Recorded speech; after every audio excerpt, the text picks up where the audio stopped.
Innal hamdalillah, segala puji bagi Allah Subhanahu wa taala. Nahmaduhu wa nasta'inuhu wa nastaghfiruh. Hanya kepadanya kita selalu memuji, meminta pertolongan serta bertaubat dari dosa-dosa kita. Wa na'udzu billahi min syururi anfusina. Dan hanya kepada Allah pula kita meminta agar dijauhkan dari keburukan-keburukan diri kita. Wa min sayyiati a'malina, dan dari segala dosa yang pernah kita lakukan. May yahdihillahu fala mudhillalah. Barang siapa yang telah Allah berikan petunjuk maka tidak akan pernah sesat selamanya. Wa may yudlilhu fala hadiyalah. Dan barang siapa yang telah Allah sesatkan maka tidak akan mendapatkan petunjuk selamanya. Asyhadu an la ilaha illallah wahdahu la syarikalah wa asyhadu anna Muhammadan abduhu wa rasuluh. Saya bersaksi tiada Tuhan yang berhak disembah kecuali Allah, dan Muhammad benar-benar hamba juga utusannya.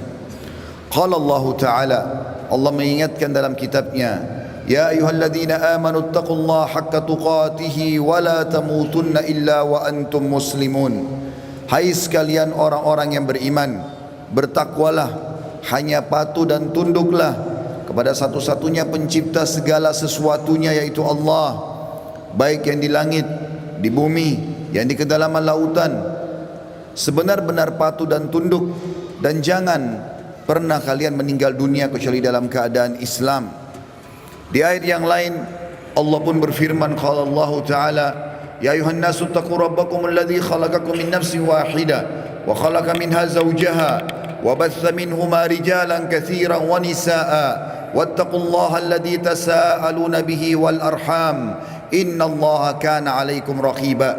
Hai sekalian manusia, sekali lagi bertakwalah, hanya patuh dan tunduklah kepada Allah, yang halal yang ia halalkan, yang haram yang ia haramkan, yang telah menciptakan kalian dari jiwa yang satu, yaitu Adam alaihissalam, dan telah menciptakan dari jiwa yang satu istrinya Hawa alaihissalam, dan telah banyak memberikan keturunan laki-laki juga perempuan dari keduanya.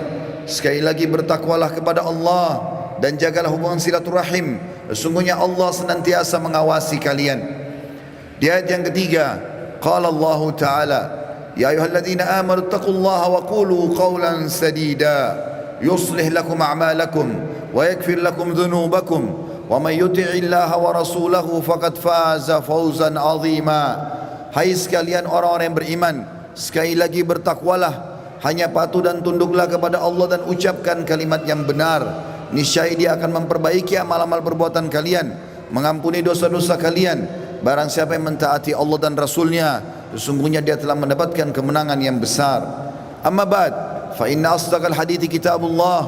Kita tahu sebaik-baik rujukan umat Islam dalam segala lini kehidupan mereka, terutama ibadah, adalah kitabullah, Al-Quran. Wa khair hadyu Muhammadin sallallahu alaihi wa sahbihi wasallam. Dan sebaik-baik petunjuk setelah Al-Quran adalah petunjuk baginda Nabi besar Muhammad sallallahu alaihi wa sahbihi wasallam. Wa syarrul umuri muhdatsatuha, dan seburuk-buruk perbuatan dalam ibadah yang tidak punya rujukan dari keduanya.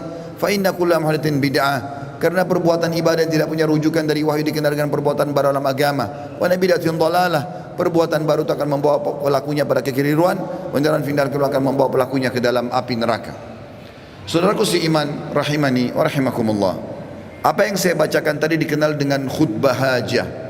Baginda Nabi besar Muhammad sallallahu alaihi wasallam tidak pernah menemukan momen-momen penting, di antaranya khutbah Jumat, dua khutbah hari raya Idul Fitri dan Idul Adha, juga pada saat akan mengirim pasukan, atau dalam momen-momen yang lainnya pun, kecuali beliau selalu mengingatkan umat Islam agar memahami tiga ayat pentingnya patuh dan tunduk kepada Allah yang sudah saya bacakan tadi, dan juga bagaimana mereka dalam ibadah kembali kepada wahyu Al-Quran dan Sunnah.